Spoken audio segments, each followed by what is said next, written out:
He had no destination, just motion. A body moving because stopping felt worse. His footsteps echoed through the empty streets, wet from a slow, relentless rain that had begun hours earlier and showed no sign of ending. The city around him was asleep, but sleep hadn't touched him in days. His hands were tucked into the sleeves of an old hoodie, the kind you wear when everything else has already been taken. He passed by lit windows, families laughing, couples watching TV, someone stirring soup in a kitchen, and for a second he forgot what it felt like to belong in a room like that. Warm, wanted, full of light. At one point he stopped at a crosswalk, not because of traffic, just because. He stood there as a car splashed through a puddle beside him. The driver never looked. Why would they? The truth is, when you hit rock bottom, no one tells you it doesn't always look like chaos. Sometimes it's just silence, a numb routine of surviving each moment without any plan for the next. Sometimes there's no dramatic scene, no shouting, no tears, just a slow fading, a quiet vanishing act, piece by piece, breath by breath. No one noticed when he stopped answering texts. No one asked when he missed work. There were no urgent knocks on the door, no "we're worried about you" phone calls. He simply slipped beneath the surface, still walking, still breathing, but long gone. The motel room he'd scraped together enough change to sleep in was 2 blocks behind him now. The mattress there was stained and hard, the wallpaper peeled, and the only source of heat came from a buzzing light bulb in the ceiling that flickered like it didn't want to be there either. He didn't have a plan tonight. Just the same thoughts circling his mind over and over like a song he never asked to hear. This is it. There's nothing else. But something strange happened on that walk, so subtle it could have been missed by anyone but him. A sudden pause in the wind, a faint glint of orange behind the clouds. Or maybe it was something internal, an instinct, a memory, a question he hadn't asked in a long time. Is this really how it ends? It wasn't clarity. It wasn't hope. Not yet. It was something smaller, quieter. A shift, like the air just before a storm when everything holds its breath. Like the moment you realize you haven't stopped walking. You're still here. And sometimes that's enough. This wasn't the story of someone who had it all and then lost it. This was someone who started with nothing, sank even further, and still found a way to rise. But don't let the ending fool you. Before he became the man people would admire, listen to, follow, before the speeches, the success, the strength, there was this. A broken, empty night, a quiet street, a question without an answer. This is the story of how it all changed. The story of a man who refused to stay down. A journey not toward perfection but toward something far more powerful. This is the unstoppable mindset. This isn't just a story about success. It's not about a man who found an easy way out. There was no miracle, no sudden turn of fate, no helping hand that pulled him from the pit. No, this story is about something much harder and far more real. A man buried beneath the weight of everything he never became. A man no one saw, no one helped, no one believed in, not even himself. And yet, somewhere in the ruins, somewhere deep in the fog of sleepless nights and cold mornings, something inside him began to move. Not loudly, not all at once, but slowly, almost reluctantly, like an engine trying to turn over in the dead of winter. It wasn't hope. Hope had left a long time ago. What stirred inside him was more ancient than that. More raw. It was grit. It was resistance. It was the stubborn refusal to stay on the ground. He didn't just climb out of the dark. He fought it, tooth and nail, day after day, thought after thought, and in doing so, he unlocked something many people spend their lives chasing. A mindset. Not a feeling, not a phase. A mindset so fierce, so unrelenting, it didn't just carry him forward, it transformed him. This isn't a story meant to entertain you. This is a story meant to arm you, to reach inside you and flip a switch you may not even know exists. If you've ever felt like the world moved on without you, if you've ever stared at the ceiling wondering if it even matters anymore, if you've ever whispered to yourself that maybe you're not strong enough, then stay. Because this story might just be the reset you need. This is the map carved from one man's survival. Not clean, not easy, but real. This is the unstoppable mindset. Chris didn't just lose his job, he lost his identity. It wasn't sudden. That's the part no one tells you. It wasn't one loud, catastrophic moment. It was gradual, quiet, like sand slipping through fingers. He used to be a dreamer, the kind who stayed late at work because he believed in the pitch, the kind who wrote ideas on napkins in cafes, the kind who thought success was just about effort, just about doing the right thing long enough. But life doesn't keep score the way you think it does. The job let him go after a round of cold, calculated layoffs. He didn't even get a real goodbye, just an email, followed by silence. His girlfriend left weeks later. She said he was changing, said he wasn't the same anymore. That he was distant, hollow, like he wasn't even there. Maybe she was right. The money? That didn't vanish, it evaporated. slowly. Rent, groceries, that one emergency bill he hadn't expected, and suddenly, the zeros turned into overdrafts. The calls started coming in, the mailbox filled with notices, until one day, there was a letter on the door that said, "Vacate within 3 days."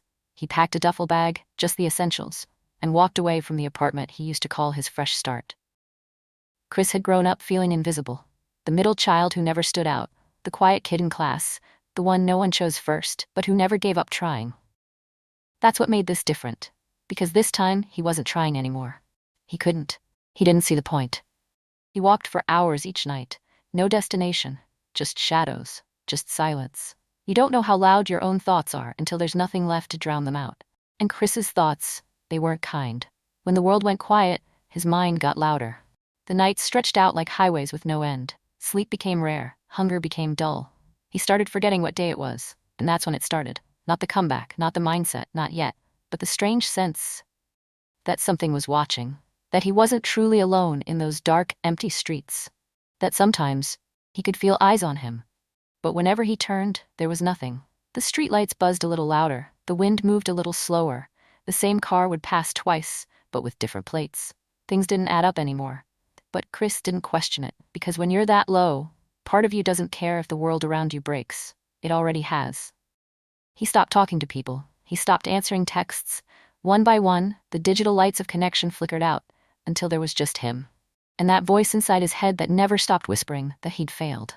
But this isn't where his story ends. This is where it truly begins. The motel was cheap. He paid cash. No ID. No questions. Room 17. One broken lamp, one stained mattress, and a mirror that seemed just a little too reflective. Chris hadn't spoken in days.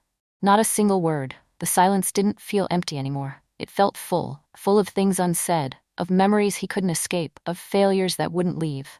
He stared at himself for hours. Just stared. The face looking back at him didn't look like his anymore. The eyes were different. Hollow. Watching him as much as he watched them. And maybe that's when he started to believe it, that he wasn't getting out. That maybe the world had already forgotten him. That maybe it was better that way. The air in that room was still. So still it felt thick, like time itself had stopped breathing. He sat down on the floor, back against the wall, knees to his chest, and for the first time in his life, Chris thought about ending it. Really ending it. Not in a poetic way, not in a cry for help kind of way, but in the kind of way where silence becomes a solution. But then, the phone vibrated. A sound so small it felt foreign. It pulled him out of the fog. Just barely. One message. No name. Just 3 words. "You alive?"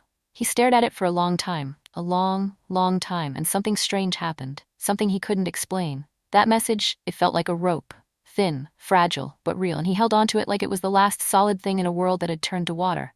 It didn't fix anything, but it interrupted the silence. It cracked the ice. And when the sun came up, barely more than a pale smear through the motel blinds, Chris was still there. Alive. That morning, he picked up a pen. He didn't write a story. He didn't pour his soul out. He just wrote one sentence. "Don't die like this." Then he added a second. "Try one more time." He didn't know what that meant yet. He didn't know what the goal was.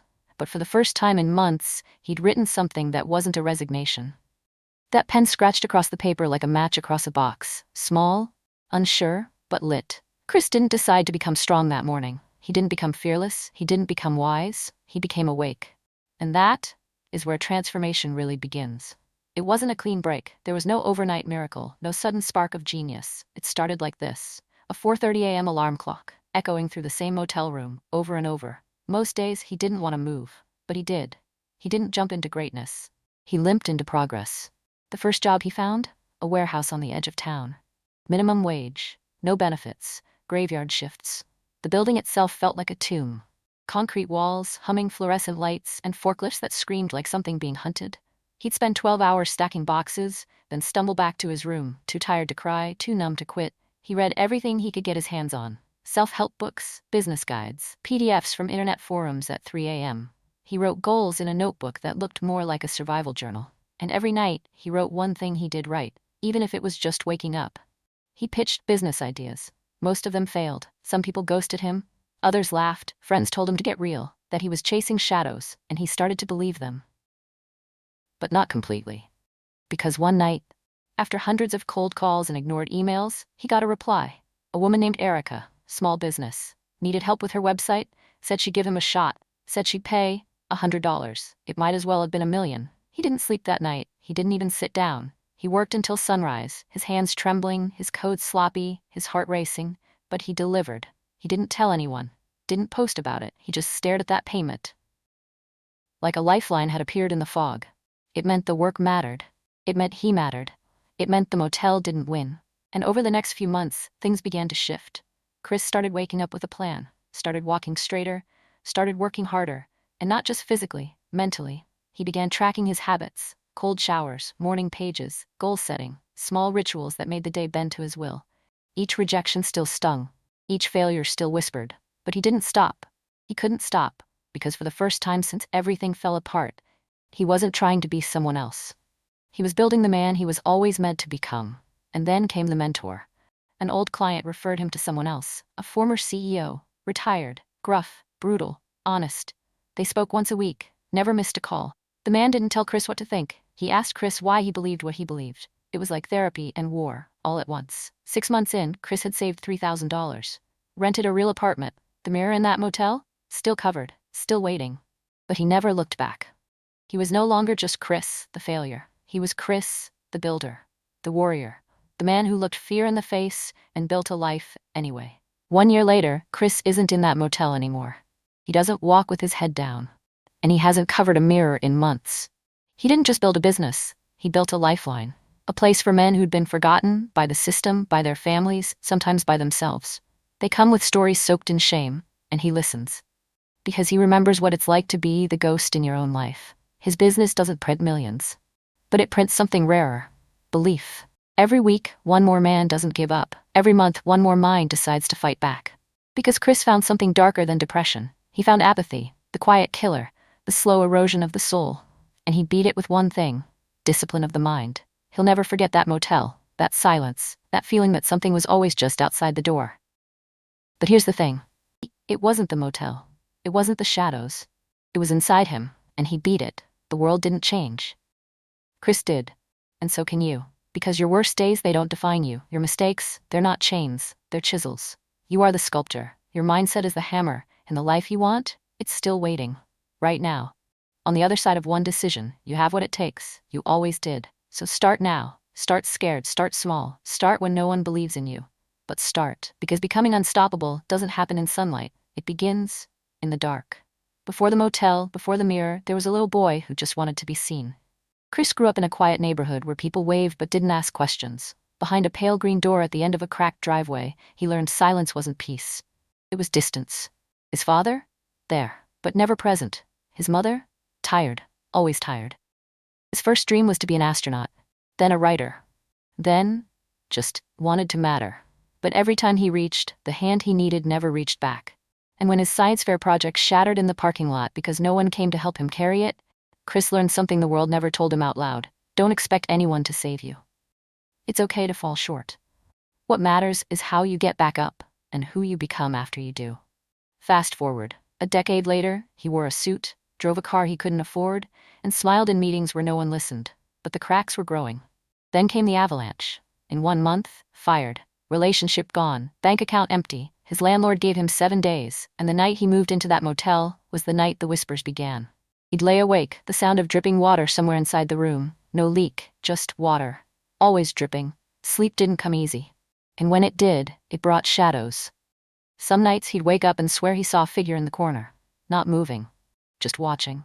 And maybe it wasn't real. But the fear was. Chris didn't climb out overnight. He clawed, scraped, crawled. He sold his watch for a laptop, took a warehouse job loading crates until 3 a.m. Came back, read books until 5. Slept, repeated. He wrote down everything. Pain, ideas, promises. 1 page became 10. 10 became a plan. People mocked him. Friends faded. He launched a blog no one read, pitched ideas no one bought. But he didn't stop.